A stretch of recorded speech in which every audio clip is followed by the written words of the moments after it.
चलो चलिए डिस्कस करते हैं। बेहतरीन सम, ये बहुत ही इंटरेस्टिंग सम है। पहले तो फिगर ड्रॉ करना है, उसके लिए हमें इस क्वेश्चन को छोटे छोटे हिस्सों में बांट के पढ़ना पड़ेगा। तो चलिए देख लेते हैं। A 1.5 meter tall boy is standing at some distance from a 30 meter tall building. ऐसा दिया गया है। पहले सेंटेंस से मैं क्या समझा? A 1.5 meter tall boy, मतलब बॉय का हाइट दिया गया है। वेरी गुड, पहली बार है जो हमें सब में ऑब्जर्वर का हाइट दिया गया है। तो आप बोलोगे ये तो डिफरेंट सब में, अब तक जितने भी सबने पहले के वीडियोस में डिस्कस किए हैं उन सब वीडियोस में ऑब्जर्वर का हाइट नहीं दिया गया था, तो हम उसे हमेशा एक पॉइंट कंसीडर करते थे। पहली बार है जो हमें पॉइंट नहीं, ये पहली बार है जहां पे हमें हाइट ऑफ द ऑब्जर्वर दिया गया है। वेरी गुड, तो इंटरेस्टिंग है। चलिए देखते हैं। So 1.5 meter tall boy is standing at some distance from a 30 meter tall building. मतलब ये जो लड़का है ये एक बिल्डिंग से कुछ दूरी पे खड़ा है, ओके, और उस बिल्डिंग के हाइट हमें दी गई है 30 मीटर। तो चलिए बिल्डिंग को हम ऐसा ड्रॉ कर लेते हैं एक सेगमेंट, और उसका लेंथ है 30 मीटर। वेरी गुड, तो ये फर्स्ट सेंटेंस हम इतना ड्रॉ कर पाए। okay, आगे देखते हैं। The angle of elevation from his eyes, okay, angle of elevation from his eyes मतलब ऑब्जर्वर की आंखों से एंगल ऑफ एलिवेशन है, मतलब वो कुछ ऑब्जर्व कर रहे हैं। बट हमें पता है जैसे ही ऑब्जर्वर होगा तो सबसे पहला चीज हम क्या ड्रॉ करते हैं? सबसे पहले हम ड्रॉ करते हैं हॉरिजॉन्टल लाइन। तो पहले हॉरिजॉन्टल लाइन बनाइए, line parallel to the ground. ये बहुत इंपॉर्टेंट है, नहीं बना लिया। ओके, आगे क्या दिया है? The angle of elevation from his eyes, okay, from his eyes to the top of the building. मतलब वो देख क्या रहा है? ऑब्जर्वर देख रहा है top of the building. That means top of the building जो है वो है हमारा ऑब्जेक्ट। और जब ये उसे देख रहा है तो क्या आएगा? तो आप बोलोगे एक स्ट्रेट लाइन आएगा जिसे हम बोलते हैं लाइन ऑफ साइट या लाइन ऑफ विजन। अब ये line of site horizontal line के साथ एक एंगल फॉर्म कर रहा है, वो क्या है? Angle of elevation. उसके बारे में क्या दिया? मेजर दिया है। देखिए क्या दिया है? increases from 30 degree to 60 degree as he walks towards the building. Okay, मतलब ये जो एंगल ऑफ एलिवेशन है इंक्रीज हो रहा है 30 डिग्री से 60 डिग्री जैसे जैसे वो बिल्डिंग की तरफ जा रहा है। मतलब पहले एंगल कितना है? 30 डिग्री। मतलब ये एंगल ऑफ एलिवेशन कितना होगा? 30 डिग्री। अब जैसे जैसे वो बिल्डिंग के तरफ चल रहा है तो ऑब्जर्वर यहां से चलते जाएगा चलते जाएगा चलते जाएगा। चलिए इसे आगे चलाते हैं। ऑब्जर्वर आगे जब जाएगा और जैसे वो बिल्डिंग के और नजदीक गया और फिर से उन्होंने देखा, उस ऑब्जर्वर ने देखा टॉप ऑफ द बिल्डिंग, तो हॉरिजॉन्टल लाइन तो वही है, राइट है, और ऑब्जर्वर का हाइट भी वही है। वो याद रखना बहुत इंपॉर्टेंट है। 1.5 वो सेम ऑब्जर्वर है, और वहां से जब वो देख रहा है तो वहां से एंगल ऑफ एलिवेशन अब नया बना है लाइन ऑफ साइट के साथ, और वो एंगल ऑफ एलिवेशन दिया है 60 डिग्री। Isn't that interesting? बहुत इंटरेस्टिंग है ना।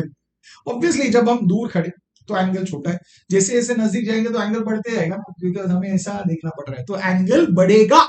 समझ में आ रहा है? इसलिए 30 डिग्री से 60 डिग्री हो, इतना समझ में है। फाइंड क्या करना है वो चेक कीजिए। Find the distance he walk towards a building.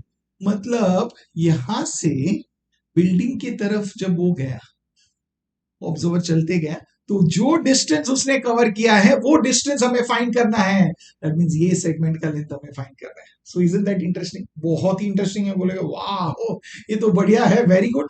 तो चलिए फिगर को थोड़ा कंप्लीट करते हैं।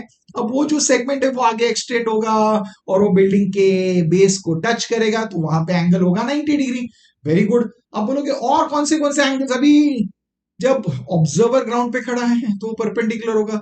मतलब यस, हम अगर पॉइंट्स को नेम कर दे तो मैं अगर पूछूं यू पे क्या है, आप बोलोगे 90 डिग्री। एस पे क्या है? 90 degree, because observer is perpendicular to the ground. Okay, और एक क्वेश्चन है मेरा, देखिए वी पे एंगल पी वी टी जो है वो कितना होगा? आप बोलोगे वो भी 90 डिग्री होगा। तो दैट मींस हमने फिगर तो कंप्लीट कर लिया है, और हमें ये भी समझ गया हमें फाइंड क्या करना है। हमें यूएस इस सेगमेंट का लेंथ फाइंड करना है ना। इंटरेस्टिंग। तो अब ये तो समझ गए।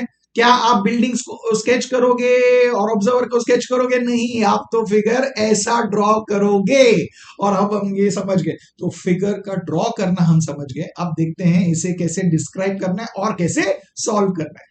अब चलिए डिस्क्राइब करते हैं इस फिगर को। तो सबसे पहले पी क्यू क्या है? आप बोलोगे P Q is the height of the building. Very good. Okay, R S क्या है? Height of the observer. T U क्या है? Height of the observer. और ऑब्जर्वर सेम है ना, तो लिखना पड़ेगा यहाँ पे that TU and RS represent the height of the same observer, अलग अलग ऑब्जर्वर नहीं है। ओके अभी हमें PQ की लेंथ दी गई है कितनी है 30 मीटर, तो लिखिए वहां पे 30 मीटर। हमें TU और RS की लेंथ पता है तो हम लिखेंगे TU is equal to RS is equal to 1.5 metre. Very good. हमें और क्या दिया गया, अब बोलोगे हमें दो एंगल्स दिए गए, एंगल्स ऑफ एलिवेशन, तो वो लिखिए angle PRV and angle PTV are the angles of elevation. हमें उनके मेजर्स दिए गए हैं तो हम लिखेंगे angle PRV is equal to 30 degree and angle PTV is equal to 60 degree. ये हमने लिख लिया है, ब्यूटीफुल। दैट मीन्स हमने डिस्क्रिप्शन लिख लिया है, राइट। अब इस डिस्क्रिप्शन के बेसिस पे हमें आगे सम को सॉल्व करना है। तो हम आगे सम को सॉल्व कैसे करेंगे, अब ये सुन लीजिए, समझ लीजिए, हमें फाइंड क्या करना है, हमें यूएस फाइंड करना है। ओके तो हम देखेंगे इंफॉर्मेशन जो यहाँ पे है हमारे पास RS है 1.5, TU है 1.5, इससे कुछ मिल सकते हैं। तो चलिए हम देखते हैं। इस सब में दो राइट एंगल ट्राइंगल है, करेक्ट है, एक है PVT और दूसरा है PVR। इसके अलावा आप बोलोगे हमें और फिगर्स दिख रहे हैं, ये दिख रहा है, ये दिख रहे हो, देख रहे हो, यस। ये क्या है, ये क्वाड्रिलेटरल है। ओके अब इस क्वाड्रिलेटरल में देखिए, इस क्वाड्रिलेटरल में आप बोलोगे Q कितना है 90 डिग्री, U कितना है 90 डिग्री, मुझे पता है V कितना है 90 डिग्री, तो ऑब्वियसली एंगल TV कितना होगा 90 डिग्री। अब सब एंगल्स 90 है, मतलब ये क्वाड्रिलेटरल क्या होगा, अब बोलोगे ये क्वाड्रिलेटरल तो रेक्टेंगल है, तो लिख लीजिए रेक्टेंगल है। और अगर ये रेक्टेंगल है जो है, और अगर ये रेक्टेंगल है इसका मतलब इसके ऑपोजिट साइड जो इक्वल होंगे। तो यूटी का लेंथ हमें पता है 1.5, तो आप बोलोगे यस यस VQ का लेंथ मिलेगा, वो कितना मिलेगा 1.5। वेरी गुड, तो वो लिख लीजिए TU is equal to VQ is equal to 1.5 metre. Very good. अब आप बोलोगे जैसे ही VQ मिल गया, इससे हमें और एक इंफॉर्मेशन मिलेगा। चेक कीजिए, ये हमें बहुत ही बेनिफिशियल है। चेक करिए, आप बोलोगे हमें PV मिल सकता है क्या, आप बोलोगे हाँ, बिकॉज हमें PQ का लेंथ दिया है 30, हमें VQ का लेंथ दिया है, तो क्या हम PV फाइंड कर सकते हैं, आप बोलोगे फाइंड कर सकते हैं।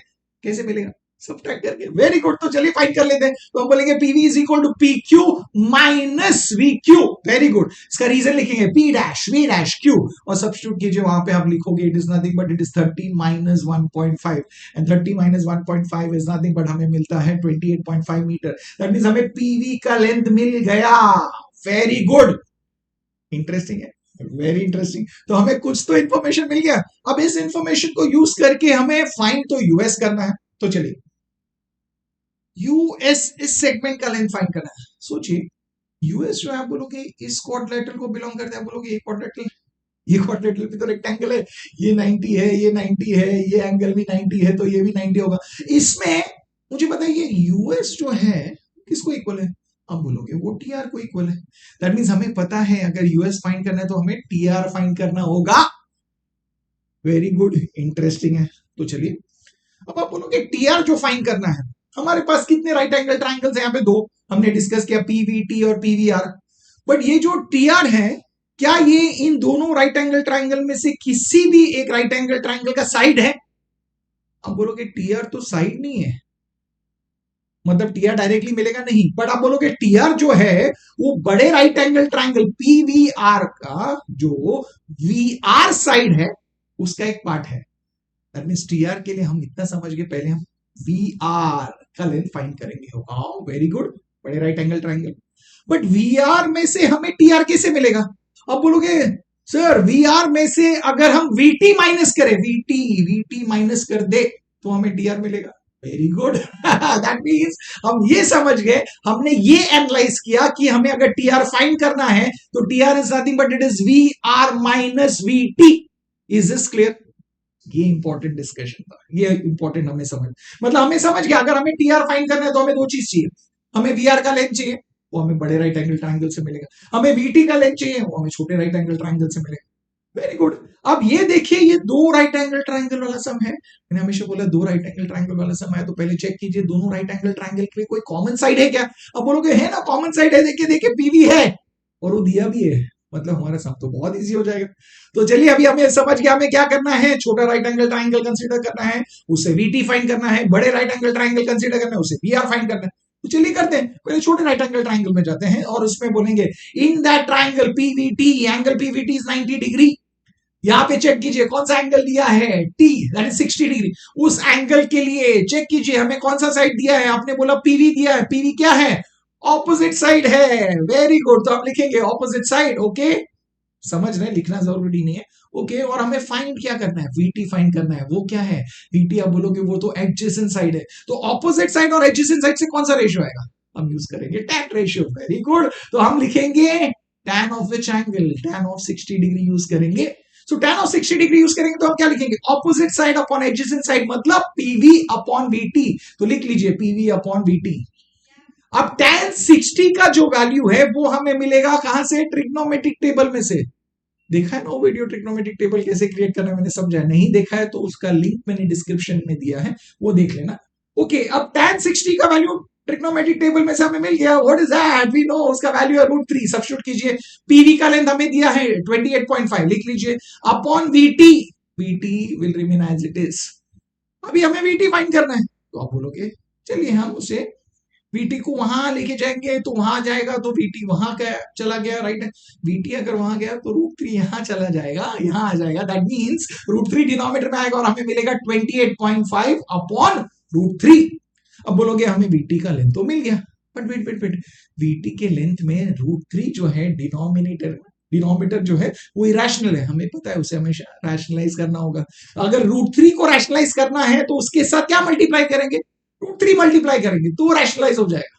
दैट मींस रैशनलाइजिंग फैक्टर जो हम मल्टीप्लाई कर रहे हो √3 है, बट अगर वो डिनोमिनेटर में मल्टीप्लाई किया तो हमें न्यूमरेटर में भी मल्टीप्लाई करना होगा। तो नेक्स्ट स्टेप में लिखेंगे 28.5 अपॉन √3, हम √3 डिनोमिनेटर और न्यूमरेटर दोनों जगह पे मल्टीप्लाई कर देंगे, और अब हम आगे सॉल्व करेंगे। तो न्यूमरेटर में क्या आएगा, 28.5 इंटू √3 न्यूमरेटर में आ जाएगा, करेक्ट है, वो मिल गया हमें न्यूमरेटर में, तो हम लिखेंगे VT is equal to 28.5 into √3 numerator में, अपॉन डिनोमिनेटर में क्या है, √3 इंटू √3 है 3। वेरी गुड, अब चेक कीजिए 28.5 जो है वो 3 से कैंसिल होता है क्या, हमें पता है ना, कोई भी नंबर 3 से डिविजिबल है, कैसे चेक करते हैं, पहले ऐड करके देखिए डिजिट्स, 2 + 8 10, 10 + 5 15, यस, तो 15 3 से डिविजिबल है, मतलब ये नंबर 3 से डिविजिबल है, तो कैंसिल कीजिए, 3 1s 3 9s 27, तो 1 बचा, 1 and 5 व्हाट इज दैट 15, पर डेसिमल है तो डेसिमल डालिए और 5। वेरी गुड, तो हमें मिल गया, मतलब हमें वैल्यू क्या मिलेगा, हमें वैल्यू मिलेगा 9.5 इंटू √3 मीटर, वो हमें वीटी का लेंथ मिल गया। वेरी गुड, तो आपने बोला वाह वीटी मिल गया, हमें सिर्फ वीआर फाइंड कर, और इस सब में क्या हमें √3 की वैल्यू दी गई है, नहीं दी गई है, तो हम ऐसा ही रखेंगे। तो आप बोलोगे वीटी मिला, अभी वीआर फाइंड करना है, वीआर के लिए क्या करोगे, बड़ा राइट एंगल ट्राइंगल, ब्यूटीफुल, चलिए बड़े राइट एंगल ट्राइंगल में जब मेंशन करते हैं, इस राइट एंगल ट्राइंगल में एक्यूट एंगल कौन सा दिया गया, 30 डिग्री। देखिए उस 30 डिग्री के लिए क्या दिया गया, आप बोलोगे पीवी का लेंथ दिया है, पीवी जो है वो क्या है, वो है ऑपोजिट साइड, और हमें फाइंड क्या करना है, वीआर, वीआर क्या है, adjacent side. So opposite side and adjacent side, that means हम क्या यूज करेंगे, हम यूज करेंगे tan ratio, tan for this angle, तो हम लिख रहे हैं उस ट्राइंगल में, in triangle PVR, angle PVR is 90 degree, तो हम यूज कर रहे हैं tan of 30 degree, that is PV opposite side upon the adjacent side, PV upon VR. Very good, तो अब tan 30 का वैल्यू हमें टेबल में से पता है, that is 1 upon √3 is equal to PV की वैल्यू है 28.5, वीआर की वैल्यू नहीं पता है, ऐसे ही रखिए। अब आप बोलोगे क्रॉस मल्टीप्लाई कर लीजिए, VR into 1 is VR, VR is equal to 28.5 into √3 is nothing but 28.5 √3। अब आप बोलोगे वीआर का लेंथ भी मिल गया, सो हमें वीआर का लेंथ मिल गया, वीटी का लेंथ मिल गया, तो क्या हम अब टीआर का लेंथ फाइंड कर सकते हैं, आप बोलोगे कर सकते हैं, तो हम लिखेंगे TR is equal to VR minus VT. Very good, substitute कीजिए, वीआर का लेंथ हमारे पास ऑलरेडी है, अभी मिला 28.5 √3 लिखिए, माइनस वीटी का लेंथ हमारे पास ऑलरेडी है, दैट इज 9.5 √3। अब दोनों तो लाइक टर्म्स है, 28.5 √3 9.5 √3, तो जो इरेशनल फैक्टर है √3 ऐसे ही रहेगा, 28.5 रैशनल फैक्टर्स जो है उसे सब्ट्रैक्ट कीजिए, 28.5 माइनस 9.5, तो सिंपल है, 0.5 माइनस 5 0, 28 माइनस 9 कितना आएगा, 19, दैट मींस हमें आंसर मिल गया 19 √3 मीटर, दैट मींस हमें टीआर का लेंथ मिल गया। बट क्या ये सम कंप्लीट हुआ है, टीआर मिल गया मतलब हमारा सम कंप्लीट हुआ है, हम इतना लिख देंगे, नहीं, अभी हमें वो लिखना है जो हमने डिस्कस किया था, टीआर किसे इक्वल है, यूएस को, राइट, क्यों, ये जो क्वाड्रिलेटरल है TUSR, ये क्या है? ये रेक्टेंगल है, तो लिख लीजिए वो रेक्टेंगल है, वो रेक्टेंगल है, दैट मींस TR किसे इक्वल होगा? US को, इसलिए हमें US का लेंथ मिलेगा 19√3 मीटर। अब हमें मिल गया है यूएस का लेंथ 19√3 मीटर है, वही फाइंड करने बोला। Find the distance he travel towards a building, तो हम अभी बोल सकते हैं the distance travelled by the boy towards a building is 19√3 metre, और ये सम कंप्लीट हो गया। अब मुझे बताइए, इंटरेस्टिंग था, डिफरेंट था, बिकॉज पहली बार हमें सम में हाइट ऑफ द ऑब्जर्वर दिया था, बट डिफिकल्ट बिल्कुल भी नहीं था, इनफैक्ट बहुत ही ज्यादा इंटरेस्टिंग, तो बहुत सिंपल था, जैसे हम नॉर्मली सम करते आते वैसे ही था, बट यहाँ पे सिर्फ रेक्टेंगल्स का यूसेज ज्यादा हुआ, बहुत ही सिंपल था। तो अब आप बोलोगे वाह, ये पूरा सम एक साथ कैसे दिखेगा, और एक साथ आपको पूरा सॉल्यूशन देखना है, तो ऐसे दिखेगा, फिगर ड्रॉ किया हुआ है, उसका देखिए डिस्क्रिप्शन लिखा हुआ है, पूरा सॉल्यूशन है, इसका आप स्क्रीनशॉट ले लीजिए, सो आपको पूरा सॉल्यूशन एक साथ दिख के आएगा, और आपको हेल्प होगा जब आप लिख रहे हो। अब आपको समझ में आ गया, आप बोलोगे तो बहुत सिंपल है, बहुत ही इंटरेस्टिंग है, तो कॉन्फिडेंस आपका बढ़ा, तो आपके फ्रेंड्स के साथ शेयर कीजिए, आपके खास फ्रेंड्स के साथ शेयर कीजिए, आपके स्कूल मेट्स के साथ शेयर कीजिए, आपके रिलेटिव्स में शेयर कीजिए, सो दैट उनको भी ये टाइप के सम्स इजी लगे, और वो भी बोले अरे वाह, word problems, Heights and distances का बहुत इंटरेस्टिंग है। और अब तक आपने चैनल को सब्सक्राइब किया होगा, अगर नहीं किया है तो चैनल को जरूर सब्सक्राइब कीजिए, और मैं आपको मिलूंगा नेक्स्ट वीडियो में और एक बेहतरीन word problem heights and distances को लेके। Till then keep smiling, keep sharing and keep learning.